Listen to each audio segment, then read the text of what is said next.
கர்த்தருடைய பரிசுத்த நாமத்திற்கு மகிமை உண்டாவதாக. இன்னைக்கு நமக்கு செய்திக்காக எடுத்துக்கொண்ட தலைப்பு வாசனை அப்படின்னு சொல்லிட்டு. அல்லேலூயா. பழைய காலங்களிலெல்லாம் வாசனை திரவியங்களை மக்கள் பயன்படுத்தி வந்திருக்கிறாங்க. வேதத்திலே நம்ம கொடுக்கப்பட்டிருக்கிறது நல்ல வாசனை திரவியங்களை. இயேசு கிறிஸ்து மத்தேயு எழுதின சுவிசேஷம் 26ஆம் அதிகாரம் 7வது வசனமா, மார்க்கு லூக்காலெல்லாம் அது கொடுக்கப்பட்டிருக்கிறது. ஒரு பாவியாகிய ஸ்திரீ ஒரு வெள்ளைக்கல் பரணியில் இருந்த பரிமள தைலத்தை உடைத்து அவருடைய சிரசிலும் அவருடைய பாதங்களிலும் ஊற்றினாள் என்று பார்க்கிறோம். அல்லேலூயா. அந்த இடம் முழுவதும் வாசனையாக நிரம்பிட்டு,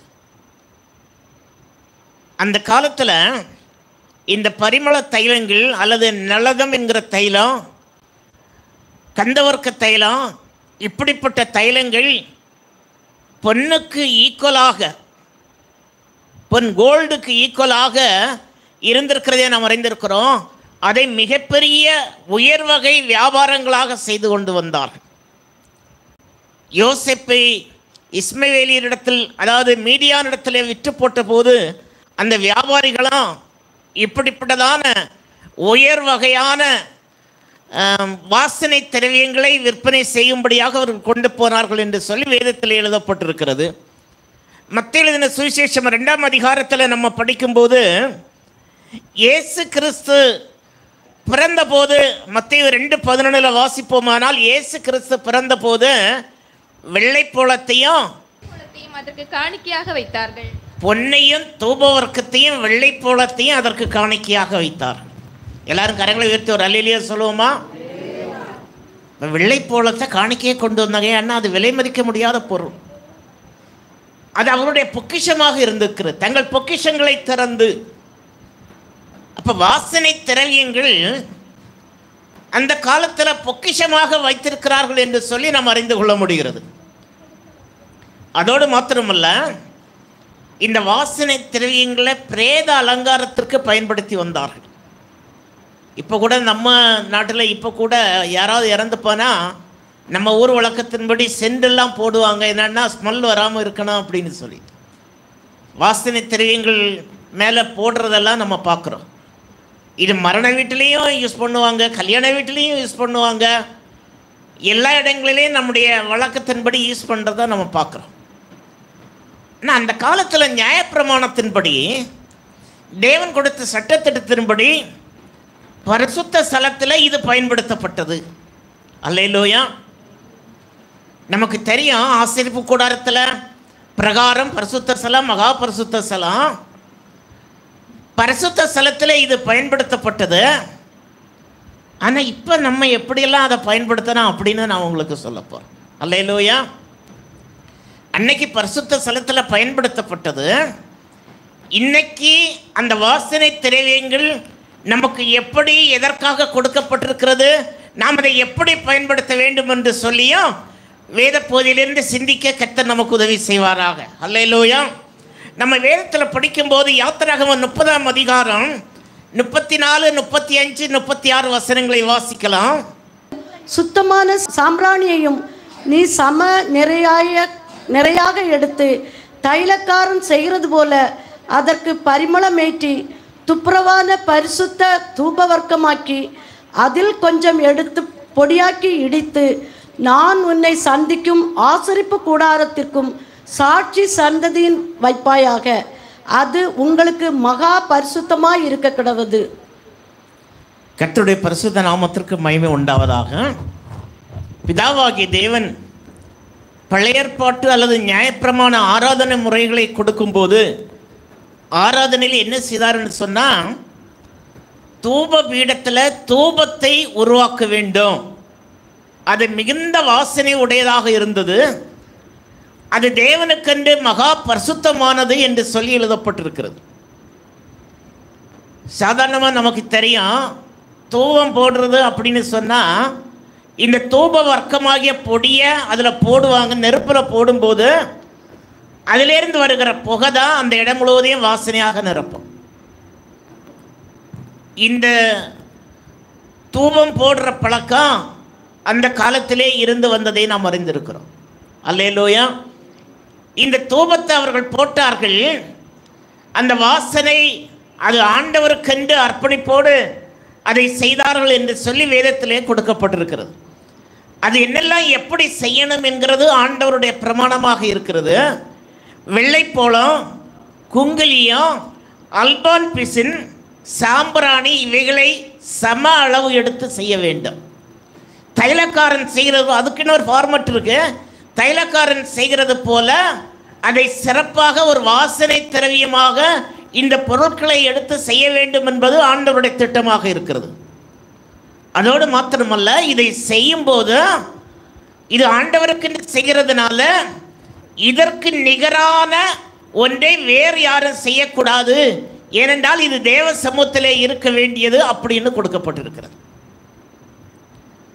அதோடு மட்டுமல்ல, இதில் போடப்படுகிற நெருப்பு நம்ம சாதாரணமாக பயன்படுத்துகிற நெருப்பாக இருக்கக்கூடாது என்பது ஆண்டவருடைய சட்டம். ஆசாரியர்கள் முழங்காற்படியிட்டு செபிக்கும் போது பலிபீடத்தின் மேல் தேவ அக்கினி இறங்கும். அந்த அக்கினியை எடுத்து தான் அவங்க இந்த தூபத்திற்கு போட வேண்டும். அந்நிய அக்கினி போடலாகாது. நாதாப் அபியோ அந்நிய அக்கினியை போட்டபடினாலே தேவ சமூகத்திலே செத்து போனார்கள். இந்த அக்கினி எப்படி வர வேண்டும் என்று சொன்னால் பரலோகத்திலிருந்து வர வேண்டிய அக்கினி. அல்லேலூயா. நமக்கு கூட அபிஷேகம் பெற்று நம்ம ஆண்டவருடைய சமூகத்தில் செபிக்கிறவர்களாக இருக்கிறோம். இந்த அபிஷேகம் பரலோகத்திலிருந்து பரிசுத்தாவியானவரால் நமக்கு கொடுக்கப்படுகிறதாக இருக்கிறது. அல்லேலூயா. இந்த அபிஷேகத்தில் நாம் நிரம்பி செபிக்கும் போது நம்முடைய வியாதிகள் நம்மை விட்டு மாறி போகிறது. இந்த அபிஷேகத்தில் நாம் செபிக்கும் போது பலவீனங்கள் மாறி போகிறது மட்டுமல்ல, நம்முடைய வீட்டில் இருக்கிற எல்லா சத்துருடைய கிரியைகளும் அழிக்கப்படுகிறதை நாம் அறிந்திருக்கிறோம். அல்லேலூயா. இந்த அபிஷேக தைலத்தை குறித்து நம்ம படிக்கும்போது வெள்ளைப்போளம்னு சொன்னால் நல்ல வாசனை உள்ள ஒரு மரத்தினுடைய பிசின். அந்த காலத்தில் பிரேத அலங்காரத்திற்காக இதை பயன்படுத்தினாங்க. இது ஒரு விலை மதிக்க முடியாத ஒரு பொருள் அப்படின்னு சொல்லலாம் அன்னைக்கு இருக்கிற வழக்கப்படி. இந்த பிசின் கசப்பாக தான் இருக்கும். இது சாப்பிடுக்குரியதல்ல, இதிலிருந்து பயங்கரமான வாசனை வீசுகிறதாக இருக்கிறது. அப்படிப்பட்டதான ஒன்று. இந்த வெள்ளைப்போளத்தையும் சம அளவு எடுத்து குங்குலியன்னு சொன்னால் இது ஒரு மரத்துக்கு பிசின்னு நம்ம பார்த்தோம். குங்குலியம் சிவந்த சமுத்திரம், ரெட் சீனுடைய கடற்கரை சைட்லேயும், இந்தியன் ஓஷன் சொன்னால் நம்ம கன்னியாகுமரி பகுதியில் தான் ஒரு விதமான சிப்பி அல்லது நத்தை கிடைக்கிறது. அது சிகப்பு கலராக இருக்கும். அதிலிருந்து ஒரு வாசனை, ஒரு பெரிய பலத்த வாசனை வீசும். அதை தான் எடுத்து பயன்படுத்துகிறது. அதுதான் குங்குலியம் என்று சொல்லுகிறது. இப்போ கன்னியாகுமரி மாவட்டத்தில் அது கிடைக்குதா என்னன்னு தெரியல. இந்த தைலம் செய்கிறதுக்கு அல்லது வாசனை திரவியம் செய்கிறதுக்கு பேஸ்மெண்டான ஒரு பொருள்னா அது குங்குலியம் தான். அது எப்படி கிடைக்குன்னா ஒரு நத்தையிலிருந்து எடுக்கிறது அல்லது ஒரு சிப்பியிலிருந்து கடற்கரை ஓரத்தில் இருக்கும். அதை செய்கிறவர்களுக்கு தெரியும். அதை பார்த்த உடனே இது குங்குலியம் எடுக்கிற நத்தை அல்லது சிப்பி என்று அவர்களுக்கு தெரியும். அதிலிருந்து தான் அதை எடுப்பாங்க. இது விலை மதிக்க முடியாத ஒரு பொருளாக வஸ்துவாக கிடைக்கப்பட்டிருக்கிறது. இதை பொதுவாக 2 இடத்துல தான் கிடைக்கும் அப்படின்னு சொல்கிறாங்க. சிவந்த சமுத்திரத்தின் கரை ஓரங்களிலும் இந்தியன் ஓஷன் இந்து மகா சமுத்திரத்தினுடைய கரை ஓரங்களிலும் கிடைக்கும் என்று சொல்கிறாங்க. அபூர்வமான ஒரு பொருள். இதை தான் அவங்க பயன்படுத்தும்படி சொன்னார். இது 2வது வாசனை கொடுக்கிற பொருள். 2வது அல்பான் பிசின் என்று சொல்லுகிறது. ஒரு வகை செடியிலிருந்து கிடைக்கிற ஒரு பொருள். ஒரு வகை செடியிலிருந்து கிடைக்கிற பொருள். இது தூபத்திற்கு பயன்படுத்தப்பட்டது. இது இந்தியாவிலும் ஈரான் மலைத்தொடர்களிலும் இந்த செடி இருக்கிறது அப்படின்னு சொல்கிறாங்க. ஆனால் இப்போ இந்த செடியை குறித்து யாருமே இதை என்ன வகையான செடி என்று சொல்லி கண்டுபிடிக்க முடியவில்லை. அல்பான் பிசின் இது ஒரு வகையான செடியிலிருந்து கொடுக்கிற கிடைக்கிற ஒரு வாசனையான பொருளாக இருக்கிறது. அதை ஏதாவது அவங்க என்ன பண்ணனா அந்த செடியிலிருந்து அதை தைலமாக எடுக்கும்போது அதனுடைய அந்த அல்பான் பிசின் வருகிறது என்பதை நாம் அறிந்திருக்க முடிகிறது. கடைசியாக 4வது சொல்லும்போது சாம்பிராணின்னா நமக்கு எல்லாருக்குமே தெரியும். சில சமயங்களில் நம்ம கன்னியாகுமரி மாவட்டத்தில் கொஞ்சம் அந்த பக்கம் நம்ம போயாச்சுன்னா எல்லா வீட்டிலையும் சின்ன பிள்ளைங்க இருக்கிற வீட்டுகளெல்லாம் சாம்பிராணி பயன்படுத்துவாங்க. பிள்ளைங்களை குளிப்பாட்டின உடனே சாம்பிராணி புகையை பிள்ளைகளுக்கு காட்டுவாங்க. பிள்ளைங்களுக்கு சளி பிடிக்கக்கூடாது அப்படின்னு சொல்லிட்டு, ஜரம் வரக்கூடாது அப்படின்னு இந்த சாம்பிராணி புகையை காட்டுவாங்க, அதுக்கு பயன்படுத்துவாங்க. என்ன சாம்பிராணின்னு சொல்லும்போது நிறைய வெரைட்டி இருக்கிறது. நம்ம நாட்டு வைத்தியத்தில் பார்த்தோன்னா குந்திரிக்கம் சாம்பிராணி அப்படின்னு சொல்லுவாங்க. ஆனால் இங்கே கொடுக்கப்பட்டிருக்கிற சாம்பிராணி என்று சொல்கிறது இந்த குந்திரிக்கம் வகையை சேர்ந்த சாம்பிராணி. இது தேன் மழுகை போல ஒரு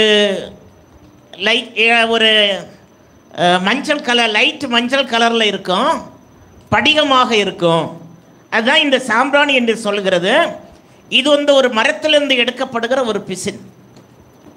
இந்த மரத்தை வெட்டி நம்ம ரப்பர் பால் எடுக்கிறீங்களா, இதே மாதிரி அதை வெட்டுற போது அதுலேருந்து பிசின் வரும். அது திரவமாக தான் வரும். காற்றுப்பட்ட உடனே அது அப்படியே படிகமாக மாறிவிடும். அதுதான் இந்த சாம்பிராணி என்று தான் மறைந்திருக்கிறோம். பொதுவாக இந்த நல்ல வாசனை கொடுக்கிற விருட்சங்கள், பொருட்கள் எல்லாம் உயர்வான இடங்களில் தான் வரும் அப்படின்னு சொல்கிறாங்க. கடல் மட்டத்திலிருந்து உயர்வான இடம், அந்த உயர்வான இடங்களில் தான் அந்த வாசனை கொடுக்கிற பொருட்கள் எல்லாம் வளரும் என்று சொல்லுவார்கள். ஆகவே தான் இந்த 4 ஐட்டத்தை எடுத்து அதை சம நிறைவு எடுத்து நம்ம அதை என்ன பண்ணோம்னா தைலக்காரன் செய்கிறது போல செய்து வைக்க வேண்டும், பொடியாக்கி வைக்க வேண்டும். அதில் பலிபீடத்தில் உள்ள நெருப்பை எடுத்து தான் அதில் போடணும் அப்படின்னு சொல்லிட்டு சட்டமாக இருக்கிறது. அப்படி தான் அந்த காலத்தில் ஆராதனை செய்து வந்தார். அல்லேலூயா. இதை கேட்கும்போது நமக்கெல்லாம் தெரியும், நம்ம எல்லாம் வீட்டில் நல்ல ஸ்ப்ரே எல்லாம் வாங்கி வச்சு டெய்லி 2 தடவை 3 தடவை போட்டுக்கிடலாம் போல இருக்குது. ஃபாஸ்ட்டே சொல்லிட்டார்ல, இனி அதுக்கப்புறம் என்ன இருக்குது அப்படின்னெல்லாம் நீங்கள் நினைப்பீங்க. ஆனால் புதிய ஏற்பாட்டில் அப்படி நமக்கு கிடையாது. புதிய ஏற்பாட்டில் நமக்கு என்ன சொல்லப்பட்டிருக்கிறது என்பதை நம்ம சிந்தித்து பார்ப்போம். ஏனால் சங்கீதக்காரனாகிய தாவீது சொல்லுகிறாரு, 141 சங்கீதம் 2வது வசனத்தில், என் விண்ணப்பம் மூக்கு முன்பாக தூபமாக இருக்கட்டும் அப்படின்னு சொல்றார். என் கையெடுப்பு அந்திப்பலியாகவும். சங்கீதம் 141:2 வாசிக்கலாம். என் விண்ணப்பம் மூக்கு முன்பாக தூபமாகவும் என் கையெடுப்பு அந்திபலியாகவும் இருக்க கடவது. கர்த்தருடைய நாமம் மையப்படுவதாக. அல்லேலூயா. என் விண்ணப்பம் மூக்கு முன்பாக தூபமாக இருக்க வேண்டும் என்று சொல்லி வேதத்திலே கொடுக்கப்பட்டிருக்கிறது. அப்போ நமக்கு தூபம்னா என்னது, தூப வர்க்கம்னா என்னதுன்னு சொன்னால் நம்ம பண்ணுற ஜெபம். அல்லேலூயா. நம்ம பண்ணுற ஜெபந்தான் நமக்கு புதிய ஏற்பாட்டு கால பரிசுத்தவான்களாகிய நமக்கு கொடுக்கப்பட்டிருக்கிறது. அவங்களுக்கு நியாயப்பிரமாண கால பரிசுத்தவான்களுக்கு வாசனை திரவியங்களினாலே போட்டு அதில் வாசனை வரும்படியாக அவங்க தூவமாக அதை பயன்படுத்தினாங்க. இன்னைக்கு நம்ம பண்ணுற ஜெபந்தான் நமக்கு தூபமாக கொடுக்கப்பட்டிருக்கிறது. இனி அதை விளக்கமாக நான் உங்களுக்கு சொல்லணும். வெளிப்படுத்தின விசேஷம் 8ஆம் அதிகாரம் 3 முதல் 5 வசனங்களை நான் வாசிக்கலாம். வேறொரு தூதன் வந்து தூபம் காட்டும் பொற்கலசத்தை பிடித்து பலிபீடத்தின் படியிலே நின்றான். சிங்காசனத்திற்கு முன்பாக இருந்த பொற்பீடத்தின் மேல் சகல பரிசுத்தவான்களுடைய ஜெபங்களோடும் செலுத்தும்படி மிகுந்த தூபவர்க்கம் அவனுக்கு கொடுக்கப்பட்டது.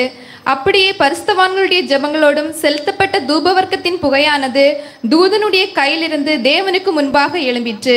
பின்பு அந்த தூதன் தூப கலசத்தை எடுத்து அதை பலிபீடத்து நெருப்பினால் நிரப்பி பூமியிலே கொட்டினான். உடனே சத்தங்களும் இடி முழக்கங்களும் மின்னல்களும் பூமி அதிர்ச்சும் உண்டாயின. இங்கே நமக்கு வேதத்திலே கொடுக்கப்பட்டிருக்கிறது பரிசுத்தவான்களுடைய ஜெபமாகிய தூபவர்க்கம். அல்லேலூயா. எல்லாரும் சத்தமா ஒரு அல்லேலூயா சொல்லுவோமா? பரிசுத்தவான்களுடைய ஜெபமாகிய தூபவர்க்கம். நமக்கு ஜெபந்தான் தூபவர்க்கமாக இருக்கிறது. அல்லேலூயா.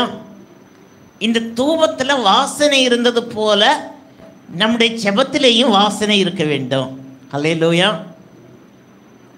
ஜெபத்தில் எப்படி நமக்கு வாசனை வரும் அப்படின்னுலாம் நீங்கள் சில வேளை நினைக்கலாம். 2 கொரிந்தியர் 2:14 நம்ம படிக்கும்போது, அவரை அறிகிற அறிவின் வாசனை வீச பண்ணுகிற, வாசிங்கள் 2 கொரிந்தியர் 2:14. எப்பொழுதும் எங்களை வெற்றி சிறக்க பண்ணி எல்லா இடங்களிலேயும் எங்களை கொண்டு அவரை அறிகிற அறிவின் வாசனையை வெளிப்படுத்துகிற தேவனுக்கு ஸ்தோத்திரம். அவரை அறிகிற அறிவின் வாசனையை வெளிப்படுத்துகிற தேவனுக்கு ஸ்தோத்திரம். அல்லேலூயா.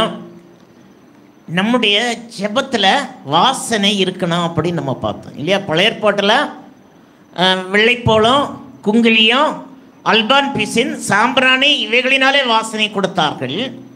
ஆனால் இன்னைக்கு நம்முடைய ஜெபத்தில் தான் வாசனை இருக்கிறது அப்படின்னு சொல்லிட்டு, அப்போ நம்ம ஜெபம் வாசனை உள்ள ஜெபமா வாசனை இல்லாத ஜெபமா என்பதை நாம் சிந்தித்து பார்க்க வேண்டும். நம்முடைய யோபு சொல்லுகிறாரு, என்னுடைய ஜெபம் சுத்தமா இருக்கிறது அப்படின்னு சொல்றாரு. யோபின் புத்தகம் 16:17 அவர் சொல்லும்போது சொல்றாரு, நான் பண்ற ஜெபம் எப்படி இருக்கு? சுத்தமாக இருக்கிறது. அல்லேலூயா. அப்போ நம்ம பண்ற ஜெபம் சுத்தமா இருக்கணும்னா நம்முடைய பாவங்களை அறிக்கை செய்து நம்ம ஜெபிக்கிறவர்களாக இருக்க வேண்டும். அல்லேலூயா. அப்படி நம்ம பாவங்களை அறிக்கை செய்து பரிசுத்தமாக நம்ம ஜெபிக்கிறவர்களாக இருப்போமேயானால் நம்முடைய ஜெபம் சுத்தமாக இருப்போம்.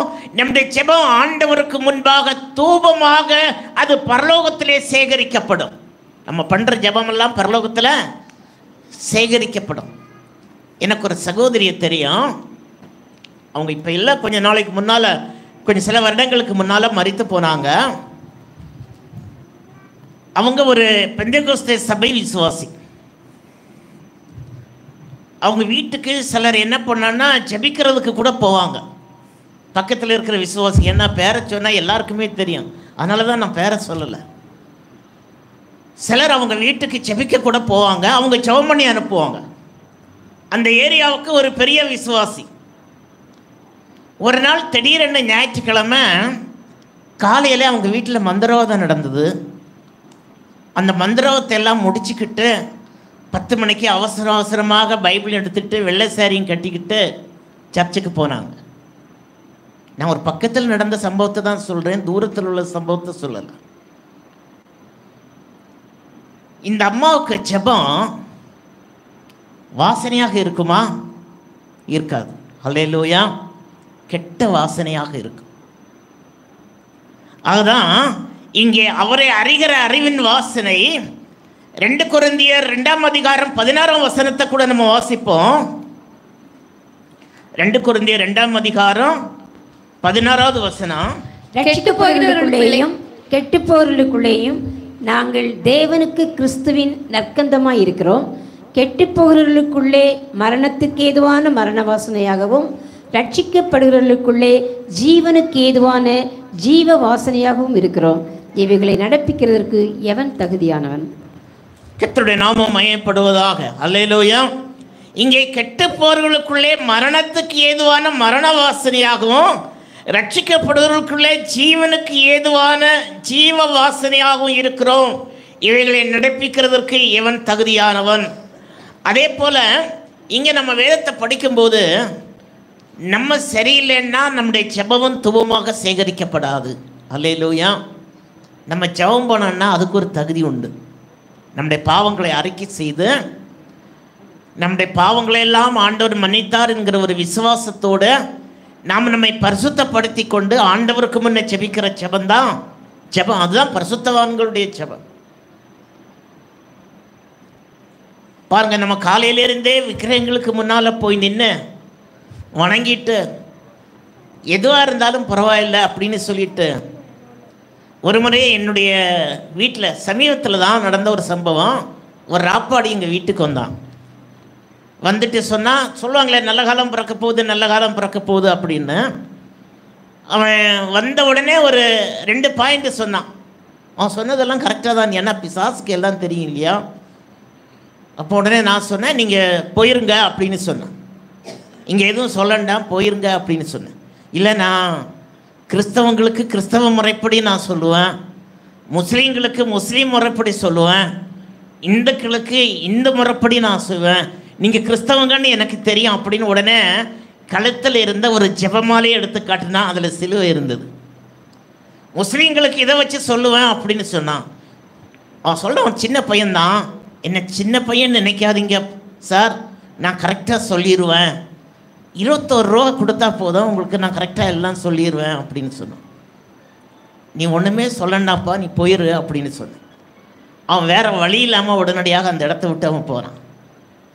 அப்போ அவன் என்ன வச்சிருக்கிறான்? கிறிஸ்தவ மாலையும் வச்சிருக்கிறான், எல்லாம் வச்சிருக்கிறான். இதை பார்த்த உடனே என்னென்ன மக்கள்லாம் என்ன நினைப்பாங்க தெரியுமா? அவன் கிறிஸ்தவ முறைப்படி தானே சொல்கிறான், சிலுவை உள்ள மாலை வச்சிருக்கிறானே, அவன்கிட்ட கேட்போம் தப்பு இல்லையே அப்படின்னு நம்ம நினைப்போம். அல்லேலூயா. இப்படிப்பட்ட காரியங்களிலே நாம் இருப்போமையானால் நாள் கேட்க போகிறது, குறி கேட்க போகிறது, அப்புறம் நாள் பார்க்க போகிறது, விக்கிரகங்களுக்கு முன்னால் போய் நிற்கிறது, இதெல்லாம் அருவருப்பான காரியமாக இருக்கிறது. இப்படி செய்கிறவங்க உங்களுடைய ஜெபம் சேகரிக்கப்படுகிறதில்லை பரலோகத்தில்.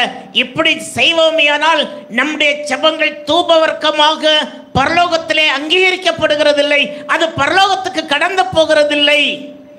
சங்கீதக்காரன் சொல்றாரு, என் விண்ணப்பம் உமக்கு முன்பாக தூபமாக இருக்க கடவுது அப்படின்னு சொல்லுவோம். நம்ம பண்ணுற ஜெபமெல்லாம் தூபமாக இருக்கிறது அப்படின்னு சொல்லி நாம் அறிந்திருக்கிறோம். ஏசாயா தீர்க்கதரிசியின் புத்தகம் 11ஆம் அதிகாரம் 3ஆம் வசனத்தை நம்ம படிக்கும்போது, கர்த்தருக்கு பயப்படுதல் அவருக்கு உகந்த வாசனையாக இருக்கும் என்று எழுதப்பட்டிருக்கிறது. இயேசு கிறிஸ்துவை குறித்து எழுதப்பட்ட தீர்க்கதரிசன வார்த்தை. அந்த இயேசு கிறிஸ்துவை குறித்து எழுதப்பட்ட தீர்க்கதரிசன வார்த்தையிலே சொல்லப்பட்டிருக்கிறது, ஆண்டவருக்கு பயப்படுதல் உகந்த வாசனையாக இருக்கும். அல்லேலூயா. நம்ம பவுடர் போட்டு வர்ற வாசனை இல்லை, நம்ம பர்ஃப்யூம் அடித்து அல்லது ஸ்ப்ரே பண்ணிட்டு போடுற வாசனையை குறித்து இங்கே சொல்லப்படலை, வேறு எந்த வாசனை குறித்து சொல்லப்படலை. நான் ஆண்டவருக்கு பயப்படுகிற பயத்திலே வாழ்வோமேயானால் அது நமக்கு உகந்த வாசனையாக ஆண்டவருக்கு இருக்கும் என்று இயேசு கிறிஸ்துவை குறித்து எழுதப்பட்டிருக்கிற தீர்க்க தரிசனம் நிறைவேறி இருக்கிறதை நாம் அறிந்திருக்கிறோம். அல்லேலூயா. ஆகவேதான் ஆண்டவருடைய பிள்ளைகளாகிய நாம் அவருக்கு பயந்து வாழ்வோமேயானால், அவருக்கு பயந்து பாவத்திற்கு விலகி இருப்போமேயானால், அவருக்கு பயந்து அவருடைய பிள்ளைகளாக இருப்போமேயானால், அவருக்கு பயந்து அவருடைய வழிகளிலே நடந்து அவருடைய பாதைகளிலே கடந்து போய் நாம் ஜெபிக்கிறவர்களாக இருப்போமேயானால் நம்முடைய ஜெபங்களெல்லாம் தூபமாக சேகரிக்கப்படுகிறது. அல்லேலூயா. நம்ம எல்லாம் ஆண்டவர் அன்னைக்கு ஆலயத்திலே ஆண்டவர் வாசமாயிருந்தார். இப்போ கைகளினாலே கட்டப்படாத நம்முடைய சரீரமாகிய ஆலயத்தை அவர் தெரிந்து கொண்டு நமக்குள்ளே வாசமாயிருக்கிறார். அல்லேலூயா. நமக்குள்ளே வாசமாயிருக்கிறாரு. நம்ம பண்ற ஜெபங்களை எல்லாம் ஆலயத்திலே தூவமாக ஏறெடுக்கப்பட்டது போல நம்ம பண்ற ஜெபங்களெல்லாம் தூவமாக ஏறெடுக்கப்படுகிறது. அல்லேலூயா. அது ஆண்டவர்கிட்ட போகிறது. அது எப்படி பாருங்க, சுகந்த வாசனையான தூவமாக போகிறது. அங்கே அவர் அதை சேகரித்து வைக்கிறார். அல்லேலூயா. நம்ம எவ்வளோ ஜெபம் பண்ணுற அளவு கூட பரலோகத்தில் இருக்கிறது. நம்ம எவ்வளோ கண்ணீரோட ஜெபம் பண்ணுறோம் அப்படின்னா நம்முடைய கண்ணீரினுடைய அளவு பரலோகத்தில் இருக்கிறதை நாம் அறிந்திருக்கிறோம். அல்லேலூயா. ஆகவே நம்ம பண்ணுற ஜெபங்கள் எப்படிப்பட்டதாக இருக்க வேண்டும்? ஆண்டவருக்கு பயப்பந்து நடக்கிறவர்களுடைய ஜெபமாக இருக்க வேண்டும். எல்லாரும் ஜெபம் பண்ணுவாங்க, எல்லாருடைய ஜெபங்களும் கேட்கப்படுகிற ஜெபம் அல்ல, எல்லாருடைய ஜெபங்களும் தூபமாக ஏறெடுக்கப்படுகிறது இல்ல. நாம் ஆண்டவருடைய பிள்ளைகளாய் பரிசுத்தவான்களுடைய ஜெபம். ஆகவேதான் வெளிப்படுத்தின விசேஷம் 8ஆம் அதிகாரம் 3 முதல் 5 வரையில நீங்கள் வாசிக்க கேட்டபடி பரிசுத்தவான்களுடைய ஜெபங்களோடு செலுத்தும் தூபவர்க்கமானது. அப்ப பரிசுத்தவான்களுடைய ஜெபம்னு ஒரு ஜெபம் தனியாக இருக்கிறது. அல்லேலூயா. நம்ம எல்லாம் சர்ச்சுக்கு வந்துட்டோம் அப்படின்னு சொல்லிக்கிட்டு பரலோகராஜ்யம் போக முடியாது. ஒழுங்கா தசோவாகம் கொடுக்குறேன்னு சொல்லிக்கிட்டு பரலோகராஜ்யம் போக முடியாது. பரலோகராஜ்யம் போனேன்னா நீங்கள் பாவ மன்னிப்பு நிச்சயத்தை பெற்றுக்கொள்ள வேண்டும். அல்லேலூயா. வேத வசனத்தின்படி திருமுழுக்கு என்று சொல்லுகிற ஞானஸ்நானம், மூழ்கு ஞானஸ்நானம் நாம் பெற்றுக்கொள்ள வேண்டும். இதெல்லாம் ஆண்டவருடைய வேத வசனம் நமக்கு கற்றுக் கொடுத்துருக்கிறது இல்லையா? அப்போ ஞானஸ்நானம் பெற்றுக்கொள்ளணும், பரிசுத்தாவின் அபிஷேகத்தை பெற்றுக்கொள்ளணும். ஆண்டவருக்குன்னு நம்ம வேறுபட்டு ஜீவிக்கலையா? இப்படியெல்லாம் ஜீவித்து நாம் பரிசுத்தவான்களுடைய ஐக்கியத்திலே கலந்து கொண்டு பரிசுத்தவான்களாய் ஜீவிப்போமேயானால் நம்ம பண்ற ஜெபமும் பரிசுத்தமாக இருக்கும். அல்லேலூயா. நம்ம எப்படியாவது நடந்துக்கிட்டு உலக மார்க்கமாக நடந்து உலகன் பாவத்திலே வாழ்ந்து கொண்டு உலக வழிகளிலே நடந்து கொண்டு ஆண்டவருக்கு பிரியமில்லாத பாதைகளிலே நாம் கடந்து போவோமே ஆனால் நம்முடைய ஜெபங்கள் ஆண்டவருக்கு பிரியமான தூபமாக ஏறெடுக்கப்படுகிறது இல்லை, அது ஆண்டவரிடத்திலே சேகரிக்கப்படுகிறது இல்லை. அல்லேலூயா. ஒரு நாளில் நம்முடைய பரிசுத்தவான்களுடைய ஜெபங்களை எல்லாம் அவன் பலிபீடத்தின் நெருப்பை கொண்டு வந்து தூதன் போட்டு அதை பூமியிலே கொட்டுவான். கொட்டும் போது பரிசுத்தவான்களுக்கு விரோதமாக எழும்புகிறவர்களுக்கு தண்டனை உண்டாகும் என்று வேதத்திலே எழுதப்பட்டிருக்கிறது. அல்லேலூயா. அப்போ நமக்கு கொடுக்கப்பட்ட தூபம் ஜெபமாக இருக்கிறது. அல்லேலூயா. அந்த ஜெபம் பரிசுத்தவான்களின் ஜெபமாக இருக்கணும். அதுக்கு தான் அவர் சொல்றாரு, ஏதோ அவரை அறிகிற வாசனையை எங்களுக்குள்ளே இருந்து வீச பண்ணுகிறது. நம்ம போனால் நம்மளை பார்த்து கிறிஸ்தவங்கன்னு சொல்லணும். அல்லேலூயா. நம்ம பார்த்து என்ன சொல்லுவாங்க? கிறிஸ்தவங்கன்னு சொல்லணும். நம்முடைய வாயிலிருந்து புறப்படுகிறது உண்மையானவைகளாக இருக்க வேண்டும். நம்முடைய வாயிலிருந்து புறப்படுகிறது பரிசுத்தமானவைகளாக இருக்க வேண்டும். நம்முடைய வாயிலிருந்து புறப்படுகிறது ஆண்டவருக்கு உகந்த விண்ணப்பத்தை போல இருக்க வேண்டும். ஏனென்றால் நாம் ஆண்டவருக்கு பயந்து நடக்கிறவர்களாய் காணப்பட வேண்டும். கர்த்தருடைய வழியிலே நித்தம் நாம் நடக்கிற ஆண்டவருடைய பிள்ளைகளாக இருப்போமே ஆனால் அவருடைய ராஜ்யத்துக்கு நாம் தகுதி உள்ளவர்களாய் மாறுவோமே. அல்லேலூயா. ஆகவேதான் அவருக்கு பயப்படுதல் அவருக்கு உகந்த விண்ணப்பமாக இருக்கும் என்று அவரை குறித்து சொல்லப்பட்டிருக்கிற வேதவசனத்தின்படியே நாம் அவருக்கு பயந்து நடக்கிறவர்களாய் காணப்படணும். அதான் நீதிமான் என்று சொன்னாங்க இல்லையா? யோபுவை சோதனையிலே அவர் வெற்றியும் பெற்றார் என்று அறிந்திருக்கிறோமே. அவர் சொல்றாரு, என்னுடைய ஜெபம் சுத்தமாக இருக்கிறது அப்படின்னு. அல்லேலூயா. ஜெபம் எப்படியும் பண்ணலாம், யார் வேணாலும் பண்ணலாம், விளம்பரத்துக்காக பண்ணலாம், எழுதி வச்சு பண்ணலாம், எப்படி வேணாலும் செய்யலாம். ஆனால் நம்முடைய ஜெபம் சுத்தமாக இருக்க வேண்டும். அல்லேலூயா. சுத்தமாகன்னு சொன்னால் நாம் பரிசுத்தம் உள்ளவர்களாக இருக்க வேண்டும். நம்முடைய பரிசுத்தம் உள்ளவருடைய ஜெபத்திலிருந்து பரிசுத்தமான தூபம் ஆண்டவருடைய சமூகத்துக்கு நேராய் கடந்து போகிறது. அல்லேலூயா. அன்னைக்கு அவங்க உலக பிரகாரமான பொருட்களினாலே தூபத்தை ஏற்படுத்தினாங்க. இன்னைக்கு நம்முடைய ஜெபங்களை தூவமாக ஆண்டவர் ஏற்படுத்தி இருக்கிறார் என்பதை நாம் அறிந்திருக்கிறோம். அல்லேலூயா. ஆகவே புதிய ஏற்பாட்டு கால பரிசுத்தவான்களாகிய நம்மை ஆண்டவர் ஆலயமாகவும் தூபமாகவும் ஏற்படுத்தி இருக்கிறார். அல்லேலூயா. அப்போ நம்ம எந்த அளவுக்கு பரிசுத்தமாக இருக்கணும் இல்லையா? எந்த அளவுக்கு நாம் உண்மை உள்ளவர்களாக இருக்கணும், எந்த அளவுக்கு நம்ம ஆண்டவருக்கு பிரியமானவர்களாக இருக்கணும். பொதுவாக நமக்கு தெரியும், ஞானஸ்நானங்கிற ஒரு பகுதிக்கு பிசாசு பயங்கரமாக கிரியை செய்யும். சமீபத்தில் தூத்துக்குடி கூட்டத்துக்கு போயிருந்தோம். 9 பேர் ஞானஸ்நானம் எடுத்தாங்க. ஞானஸ்நானம் எடுத்துட்டு வீட்டுக்கு போன உடனே 3 பிள்ளைகளை வீட்டில் ஏற்றலை, பயங்கரமாக அடித்து துரத்துனாங்க. அந்த வீட்டுக்காரங்க தான், வேறு யாரும் இல்லை. அந்த வீட்டில் அந்த ஞானஸ்நானம் எடுத்த பிள்ளைங்களுடைய சகோதரர்கள் ரொம்ப அடித்து, ரொம்ப கொடூரமாக அடித்து அவங்கள வேதனைப்படுத்தி வீட்டை விட்டு துரத்துனாங்க. அவங்க பக்கத்து தெருவில் இருக்கிற அவங்களுடைய உறவினர் வீட்டில் போய் தஞ்சம் புகுந்து அங்கேயே இருந்தாங்க. அல்லேலூயா. சர்ச்சுக்கு போக விடாதபடிக்கு நாங்கள் தடுப்போம் அப்படின்னு சொல்லிட்டு, அப்போ ஞானஸ்நானம்னே அவங்க சொல்கிறாங்க, இனி அவ்வளவுதான், இனி அவன் இந்து மதத்துக்கு வரமாட்டாங்க, அவங்க கிறிஸ்தவர்கள் ஆகிட்டாங்க, இனி நம்முடைய சடங்காச்சாரங்களை ஒன்றே அவர்கள் பின்பற்ற மாட்டார்கள் அப்படின்னு சொல்லிக்கிட்டு பயங்கர கோபத்தோட சர்ச்சுக்கு வந்து சர்ச்சுக்கு உள்ளால போய் ஃபேனு லைட்டு எல்லாத்தையும் அடித்து உடைச்சி, சர்ச்சு கதவையும் அடித்து உடைச்சி எல்லாம் பண்ணிட்டாங்க. அல்லேலூயா. என்கிட்ட கேட்டாங்க, நான் சொன்னேன், போலீஸ்க்கு எதுவும் நீங்கள் கம்ப்ளைண்ட் பண்ணண்டாம், நம்ம ஜெபம் பண்ணுவோம் அப்படின்னு சொல்லிட்டு. அல்லேலூயா. அதான் அவங்களுக்குள்ளே பேசிக்கிட்டாங்க. அடுத்த ஞாயிற்றுக்கிழமை அடித்தவங்க எல்லாருமா சேர்ந்து சர்ச்சுக்கு வராங்க. எப்படி நீங்கள் ஞானஸ்நானம் கொடுக்க முடியும்? எங்களுடைய அனுமதி இல்லாமல் எப்படி கொடுக்க முடியும் அப்படின்னு கேட்குறாங்க. அப்போது பிளஸ்ஸோ தான் முன்னால் போகிறாங்க. பிளஸ்ஸோட்ட கேட்குறாங்க, பிளஸ்ஸோட்ட சொல்கிறாங்க, அங்கே நிற்கிற பாஸ்டரை கூப்பிடுங்க அப்படின்னு. அவர் சொன்னால், நான் தான் பாஸ்டர்ம்மா, அவர் பாட்டு பாடிட்டு இருக்கிறார், அவர் வர முடியாது, நீங்கள் என்னகிட்டே பேசுங்க அப்படின்னு அவர் சொல்லியிருக்கிறார். சொன்ன உடனே எப்படி ஞானஸ்நானம் கொடுத்தீங்க அப்படின்னு சொல்லிட்டு இவர் சொல்லியிருக்கிறார், ஞானஸ்நானம் சொல்கிறது உங்கள்கிட்ட பர்மிஷன் வாங்கி நான் கொடுக்கணுன்னு அவசியம் இல்லை, இது சாதாரணமானது தான். நீங்கள் தீயில சத்தியம் பண்ணுவீங்க, அப்படி தானே? நாங்கள் தண்ணியில் மூழ்கி சத்தியம் பண்ணுறோம், அவ்வளோதான் உண்டு. வேறு ஒன்று, நீங்கள் சத்தியம் பண்ண நல்ல வழியில் இனி நடப்போம், இனி பாவம் செய்ய மாட்டோம், இனி உலகத்தின் பாவம் எங்களுக்குள்ளே வரக்கூடாது அப்படின்னு சொல்லிக்கிட்டு சத்தியம் பண்ணுவோம், அவ்வளோதான். இதை நீங்கள் பெருசாக எடுத்துக்கிறேன்டா அப்படின்னு இவர் சொல்லியிருக்கிறார். ஏன்னா நமக்கு தெரியும், 1 பேதுரு 3:21 ஞானஸ்நானமானது மாம்சங்களுக்கை நீக்குதலாயிராமல் தேவனை பற்றி நல்மனசாட்சியின் உடன்படிக்கையாயிருக்கிறது. அல்லேலூயா. அந்த வசனத்தை வச்சு அவள் அப்படி சொன்ன உடனே கொஞ்சம் அமைதியாக போயிட்டாங்க. அந்த சின்ன பொண்ணு அதுகிட்ட ஒன்றும் பேச முடியல, அதுக்கு பேச்சை பார்த்தாலே நம்ம எதிர்த்து பேசவே முடியல அப்படின்னு சொல்லி போயிட்டாங்க. வீட்டில் போய் மறுபடியும் பிரச்சனை பண்ண ஆரம்பித்தாங்க. அல்லேலூயா. பிள்ளைகள் விசுவாசத்தில் உறுதியாக இருக்கிறாங்க, இனி நாங்கள் அந்த வழியில் போக மாட்டோம் அப்படின்னு சொல்லிக்கிட்டு. அல்லேலூயா.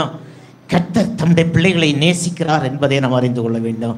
நீங்கள் தேவனுடைய பிள்ளைகளாக இருப்பீர்களேயானால் தேவன் உங்களை நேசிக்கிறார் என்று நாம் அறிந்திருக்கிறோம். அல்லேலூயா. நிச்சயமாக நீங்கள் அறிந்து கொள்ளுங்கள், நமக்குள்ளே ஒரு வாசனை வீச வேண்டும், அது அவரை அறிகிற அறிவின் வாசனை. எப்படியெல்லாம் இருக்கு இல்லையா? ஒரு முறை ஒரு சர்ச்சில் ஒரு அம்மா சாட்சி சொன்னாங்க. என்ன சாட்சின்னா, கர்த்தராகிய இயேசு கிறிஸ்துவ விசுவாசி, அப்பொழுது நீயும் உன் வீட்டாரும் ரட்சிக்கப்படுவீர்கள்னு வேதம் சொல்லுது. ஆனால் என் புருஷன் இதுவரை ரட்சிக்கப்படலை, நான் மட்டும்தான் ரட்சிக்கப்பட்டு சர்ச்சுக்கு வரேன் அப்படின்னு சொல்லிக்கிட்டு அது சொல்லிச்சு சாட்சி. அப்போ நான் என்ன பண்ணால், இந்த அம்மாவை பற்றி, அப்போ நான் ரொம்ப சின்ன பையன், ஒரு 18-20 வயசு தான் எனக்கு இருக்கும். அப்போ உடனே பைபிள் வசனம் தப்பா, இந்த அம்மா சாட்சி தப்பா எனக்கு தெரியணும் இல்லையா, விசாரிக்கும்படியாக அந்த ஊரில் போனேன். ஊரில் எனக்கு தெரிஞ்சவங்க நிறைய பேர் இருந்தாங்க. அவங்கள்ட்ட கேட்டேன், இப்படி இந்த அம்மா எப்படிப்பட்டவங்க அப்படின்னு சொல்லிட்டு. இந்த அம்மா குறித்து என்ன சொன்னாங்க தெரியுமா? அவங்க புருஷன் குடிகாரம்தான், ஆனால் அந்த மனுஷன் நல்ல மனுஷன், அந்த மனுஷன் நம்பலாம்.